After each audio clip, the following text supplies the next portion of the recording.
My dear crystal lovers, welcome back to the channel, and if you are new around here, I'm AM and I have a web shop called AVIUVI.com where I sell the most spectacular, ethically sourced crystals from all over the world, and I will leave a link for that in the description below.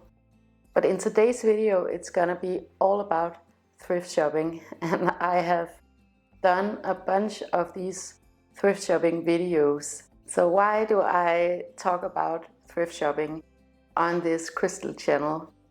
Well, that is because, first of all, sustainability is a big part of my job with AVIUVI. It's a big part of how I source my crystals, and in my opinion there's nothing like secondhand in terms of sustainability and the ethics of your purchase.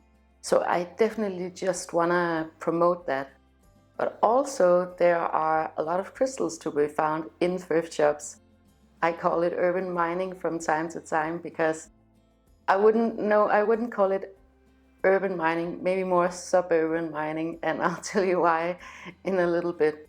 Because here in Denmark, and I'm sure that it's like that everywhere, we have the big cities where, of course, you can get some secondhand finds. And I actually planned on doing like a thrift shopping video for you guys about Copenhagen. But to be honest with you, especially when it comes to interior design and jewelry, it is very overpriced here in Copenhagen compared to if you go to the suburbs. The reason for that is because the secondhand stores, the antique stores, they actually go to the suburbs to buy their valuable items and then take them to Copenhagen, for example, and have a huge markup on these items. But you can just do the same, you can just go to the suburbs. But there are a few things you have to keep in mind when you try to find the best locations to go thrift shopping. And one of them is about the demographic of the people who live there. Andreas and I, my husband and I, we come from a small town where most of the people who live there now, they are 50 plus, they are 60 plus. They don't necessarily know how to sell things online. So when they downsize to smaller apartments, or some of them are going into retirement homes, they don't quite know what to do with their things. And that is why they end up in thrift shops. Here in Copenhagen, on the other hand, what we have here are a whole lot of students. So when they get rid of their things, especially for their homes, it's because they want to move into bigger apartments. Then what they are giving away is usually IKEA items. So that is what you would find in a thrift shop here. So it's quite different depending on the location. Also, so another factor is that you want to go to a place where the demographic is middle income. Because, of course, if you have a low income area, the items that you'd find would typically not be maybe the best quality or really valuable items. However, if you go to a very affluent neighborhood, those things that they have would typically go on auction. So you need that sweet spot right in between. So we found that in the town where we grew up, there is so much quality to be found, because this is also a demographic that have collected their things through their entire lives. So it is really, it has really been curated a lot. And if we think back like 30, 40, 50 years ago, things were made in a completely different way that they are now. So automatically the quality is typically just better from that era compared to now, where we have fast fashion and fast interior. Everything just breaks really easily. The materials are not that great. And I always go for materials because that's what I love. I'm formally educated as a designer, so I love beautiful things. And the beauty really lies in the materials. So I love things like alabaster, marble, travertine, and I have found so much, and it's all over our apartment and in the plant house. You can actually find crystals in thrift shops. However, I have never ever seen a good quality crystal in a thrift shop, especially not the same quality as I would have at AVIUVI, because those crystals are luxury items, so they would go on auctions, and they would go from one collector to the next to the next, so you would never find those types of crystals in a thrift shop. However, you can actually find a lot of like little pocket crystals, you know, the little cut and tumbled crystals that are kind of made in China crystals that you can still get everywhere in like ordinary crystal shops. So if you're into that, I would definitely recommend that you go and find them in a thrift shop compared to go and buy something new that is newly produced. The ethics and the sustainability is not really up to standard when it comes to cut and polished and tumbled crystals. So if you can buy them secondhand, if that's what you're into, definitely do that. And another thing that you can also find in thrift shops is a lot of crystal jewelry, and I'm going to show you some that I found this weekend, and they're actually quite good. Again, this is because it's an older segment that is in this particular area, and this segment actually preferred real genuine crystals, real genuine stones, good materials, and that's why you'd be able to find high quality crystal jewelry for a fraction of the price as if you bought it here in Copenhagen secondhand, or if you went out and bought some new crystal jewelry. Yeah, so I'm definitely looking forward to showing you the crystal jewelry that I found. So we live here in Copenhagen, my husband and my son and I, and our home is super ordinary in Scandinavian terms because it's very minimalistic. But what we do gravitate towards is the really good materials. So we also love having a lot of wood around us, and I got some of that this weekend too. But first off, I want to show you some marble pieces because in the 80s, marble was really popular here in Scandinavia, and you can get so much marble here in Denmark for like next to nothing. Okay. So this is a type of marble that was super popular when I grew up, and I remember it vividly from my childhood. And I've seen in different shops in the US, you can get similar things to this, but way more expensive. So I think, what was it, West Elm and yeah, those kinds of CB2, I think, also carried some of these items.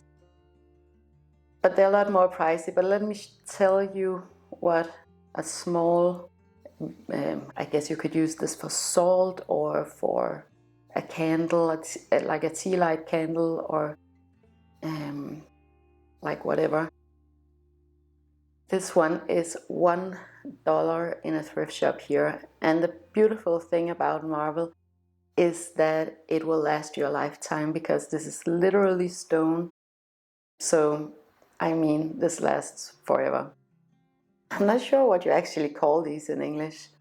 These ones for eggs for breakfast in the morning, and I got 3 of those. And again, the price was $1 for one of these. I don't remember what the prices were when I saw them. I'm pretty sure it was a West Elm and CB2. but it was definitely not $1. So one of the reasons why marble is often more expensive is, of course, because culturally it's a very high valued material and it's very beautiful, of course, but also it is quite heavy because it's literally stone. So it does cost a lot to ship it, for example. So that's some of the reasons why marble is so expensive. But here in Denmark, in the suburbs, you can get a lot of this for next to nothing. We have had like this big tradition of pottery here in Denmark, and I have these two. These are actually liquor bottles, but because we are minimalists here in our home and we do want to warm things up a little bit, not in terms of the liquor, but in terms of the colors. We love to have colors like these warm brown tones. Warm minimalism is not a new thing up here, especially not in the autumn. We really love our warm tones, our autumn tones. And I'll show you how I style these up, because these are amazing for like a single flower or a single stem, for like a branch or something like that.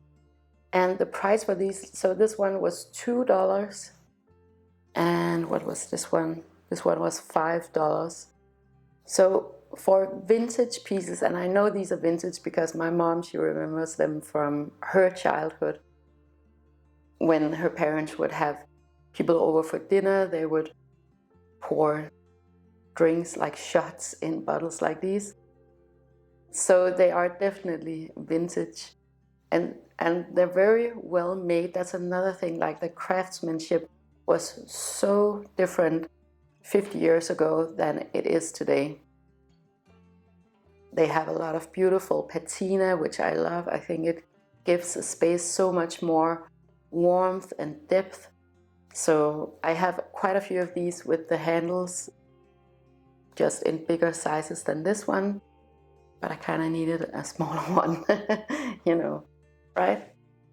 And then I got a few little items. I don't know why, but this time it was mostly like smaller objects, smaller items, but something that you can find in thrift shops here too if you're into the natural look and you're into natural materials, which I love. I love surrounding myself with natural materials. Like little boxes like this one.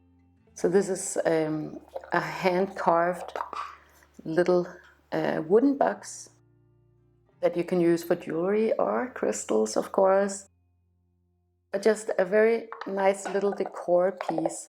And pieces like this would go for quite a lot if you bought it in a store, in a designer store. So I'm gonna just maybe oil this one up. Yeah, clean it up and give it some oil, and it's gonna look so wonderful and beautiful. So again, the quality is really high when it comes to objects like this one if you go to a thrift shop, because it's vintage. The craftsmanship is way different than if you go to H&M Home or you go to IKEA or wherever you go and shop.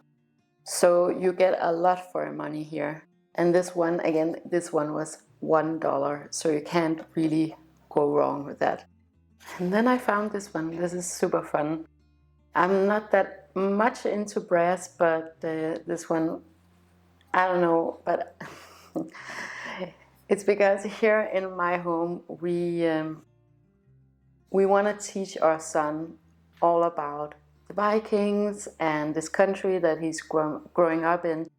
We're not nationalistic in any way, shape, or form, but we do want to teach our son about where he's growing up, what the culture is. And I found this little tray or bowl.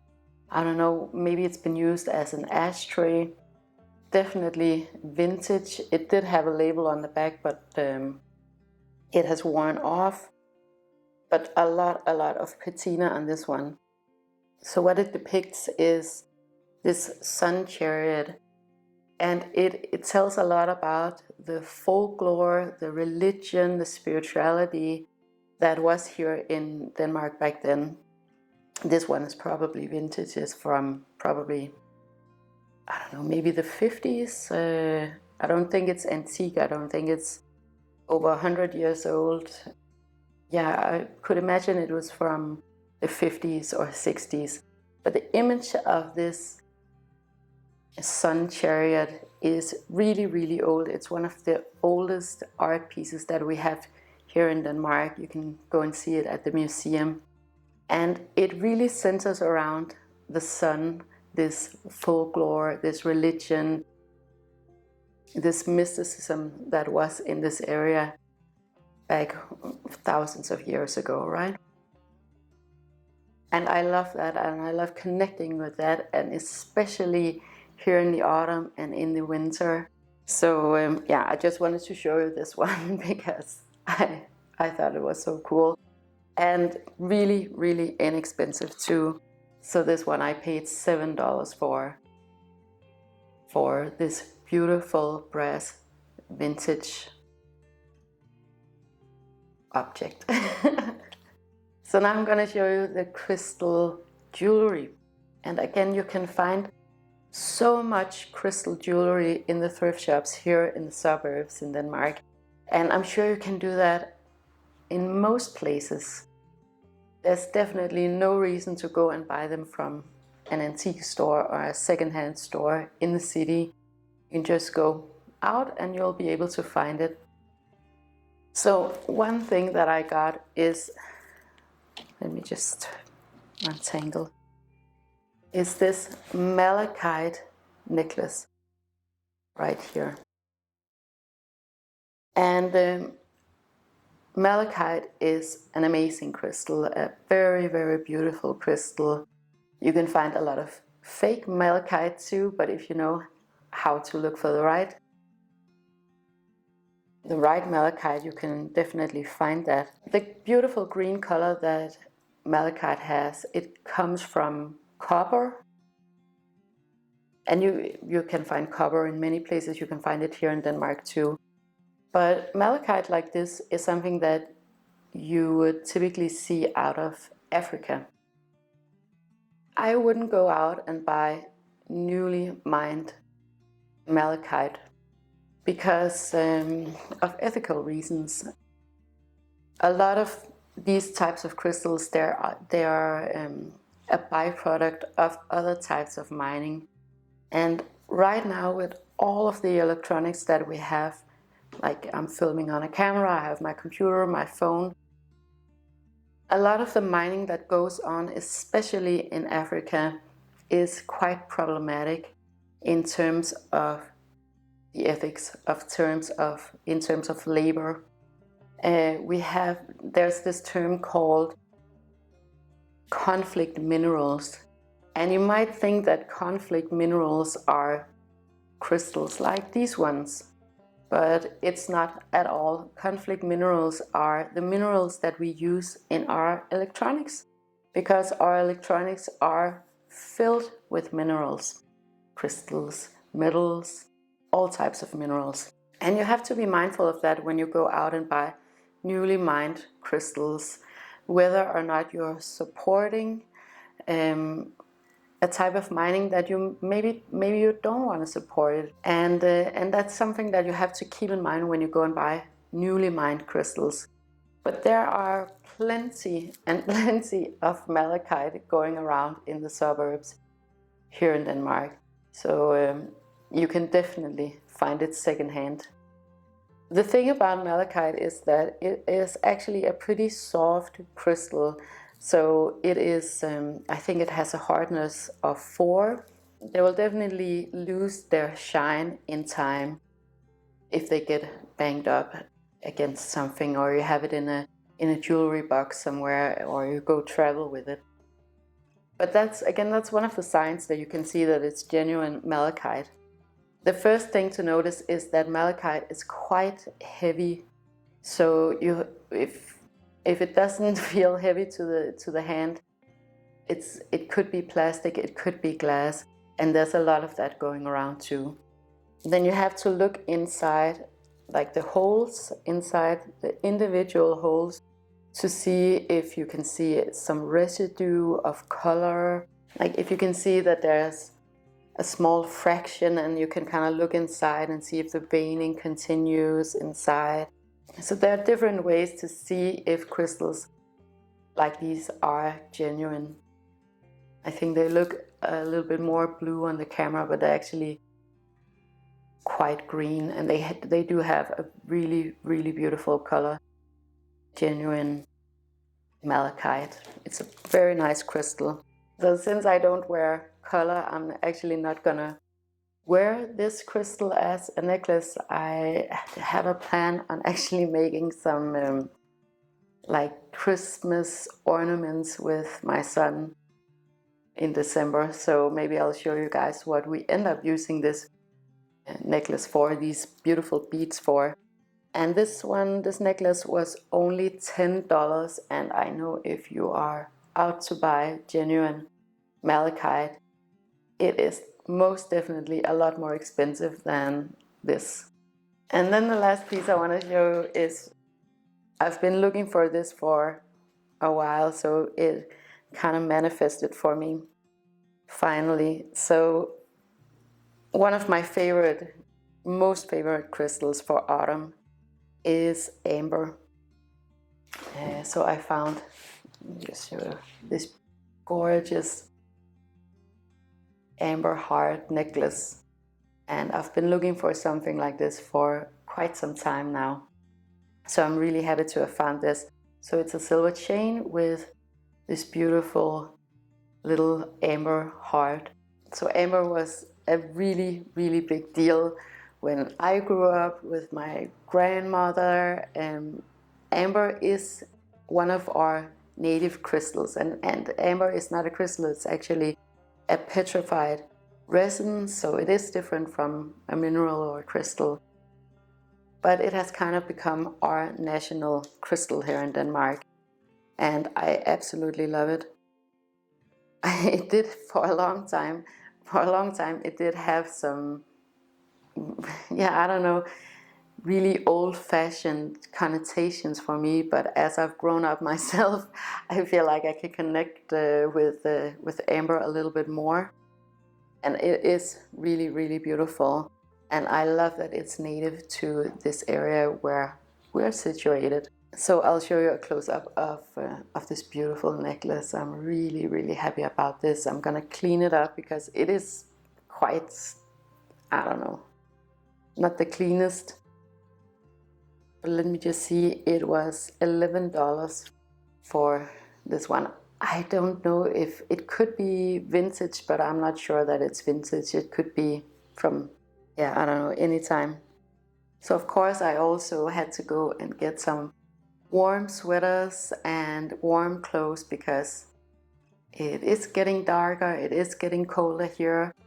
This winter is gonna be something else for most of us, so we want to go in prepared. If you want to know more about that, go and check out my two previous videos. But like I said in those, I want to show you guys how we do it here, how we cozy up, how we make sure to enjoy ourselves in these coming 6 months, no matter what the circumstances are.